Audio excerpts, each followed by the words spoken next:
Danny Flynn, the head coach and director of hockey operations of the Moncton Wildcats.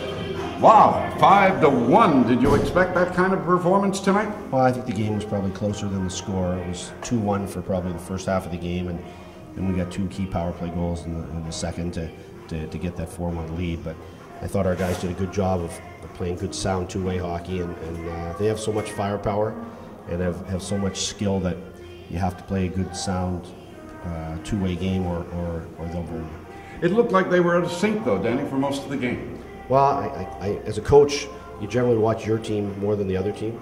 I know that we tried to really limit their chances and try and make them play as much in their own zone as possible. And we've only won 1 game, and 1 is a long way from 4. Okay, but that trade for Gabriel Bourque sure looked good tonight. Well, he played very, very well, and as the whole Tessier line, I thought was excellent. And we got a lot of great efforts from a lot of key guys. And you're not going to beat a team like St. John if you have any passengers. And I thought we had 20 guys giving it here tonight. Okay, thank you, Metcalf. First game in the final. What did it feel? Oh, it's huge. Sold out crowd, and everyone's ready to go.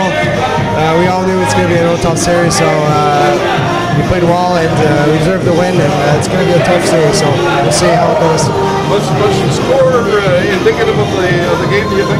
I don't know. I think we just played our best and continued to do pressure. But they're a great team. You know, you never know when they're going to come back or really push to the limits. So we just kept playing and it worked out for us tonight. Okay, how do you feel about the game? I think as a winning team, winning game, you play really well.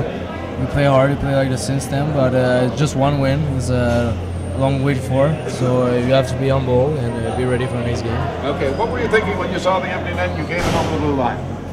First time I think passed to Tessier, but they did go on him. So I'm pretty happy to shoot an empty net and 3rd goal of the game. Okay, congratulations on the hat trick. Thank you very much. Okay, Gabriel Bourque. Kelsey Tessier with the Wildcats.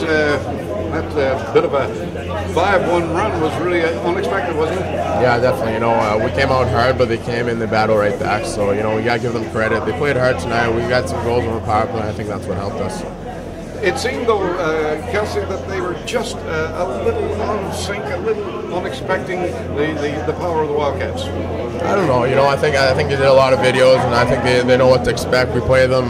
It's our biggest rivalry throughout the season, so I think they know what to expect. And I think that we both played well. We capitalized on a couple of goals, so I think that's what helped us. And you know, Sunday is a new game, and it's going to be a hard one. Okay, what about the fans here? Great support. Yeah, great support. They had all their own section over there, and it was really good. You know, we're happy they come down and cheer because when we score, they get loud and we love it too. So it feels like we're at home. Okay, thanks a lot. Excellent. Scott Brennan, captain of the team, got to feel good to come out with a victory in the first game of the final. Yeah, that's you know what that's what our plan was. You know, come out and get a good jump early, and we did that. And you know, we carried the momentum from the first shift the whole game, and you know, I thought it was a pretty well game overall. You got a lot of support from the fans tonight, Scott. Were you aware of how many Wildcat fans were here? Yeah, my builder actually texted me, told me there's a couple bus loads coming up, and you know, we always get good fan support, you know, in the way of games. So. You know, it's just great. It keeps the guys feeling at home, and you know, it gives us a little more confidence. Okay, same kind of battle for Sunday's game, right? Every game's going to be the same. It's going to be a hard-fought battle. I mean, they're not going to quit, and they have a great team, so expect the same thing. Okay, thanks, Scotty. A 5-1 victory for the Wildcats in Game 1 of the President's Cup Final. Frank Robidoux, your thoughts on what happened here tonight? Simple. The Wildcats took the harder road, and it paid off. The Wildcats really took the play to the Sea Dogs. And the Sea Dogs, they looked out of sync. That would be a good way of describing it. The Wildcats did what they've done throughout the playoffs, and that is score the first goal, and you've got to wonder what effect that has on the opposition. For sure.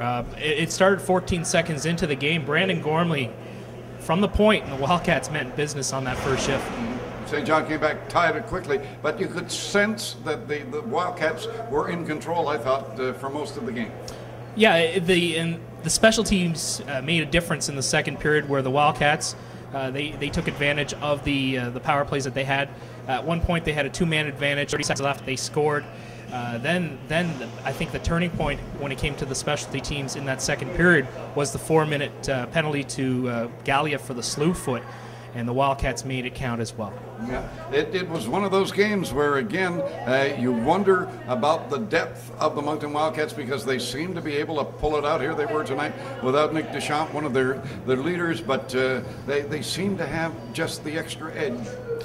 Yeah, when it came to players such as Cole McMillan, he's a guy that played the majority of the year at Junior A on the island. He filled in admirably. First period, he looked like he was there for the whole year.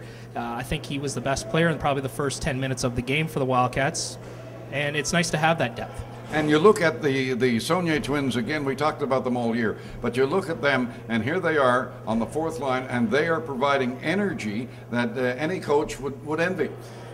Yeah, the Saulniers, they're incredible. Beginning of the year, we thought, well, maybe they won't be here after Christmas. Then the unfortunate thing for the Wildcats, injuries. It was a fortunate thing for the Saulniers. It gave them valuable playing time, and here they are playing in the finals on a penalty killing role. Yeah, it is an amazing accomplishment for them and for the Wildcats, and speaks volumes of the way they were coached this year and the way they have responded to the direction that the coaching staff of the Wildcats have provided. Now, here's Sunday's game. The St. John Sea Dogs aren't done. Far from it, Les. This is just the first game. It's the best of 7. Wildcats have that one game in their pocket. They still have to win 3 more. The way the schedule is, the St. John Sea Dogs can go back to Moncton, steal one from Moncton, and regain their home ice advantage. And that could very well happen on Sunday afternoon. This afternoon, if you're watching it at the Coliseum, as the Wildcats take a 1-game lead here on Friday night over the St. John Sea Dogs with a 5-1 score. Gabriel Bourque was certainly the scoring star for the Wildcats, getting the hat trick, and he was augmented by Ted Stevens, who I thought played a fine game tonight for Moncton. And then the third goal scorer for the Wildcats was? The third goal scorer was Teddy Stevens. No, we got Stevens. Gormley. Yeah, Gormley. He scored the first of the game at the 14-second mark. But I also want to make note, Daniel Pedersen, 3 assists in the game. Not bad for a guy that was pushed into that line. Indeed. So that's the whole story. Everybody again from the Wildcats coming up with a big performance. The St. John Sea Dogs, as Frank said, looking at a sink. And the Wildcats take the first game 5-1 here at Harbour Station.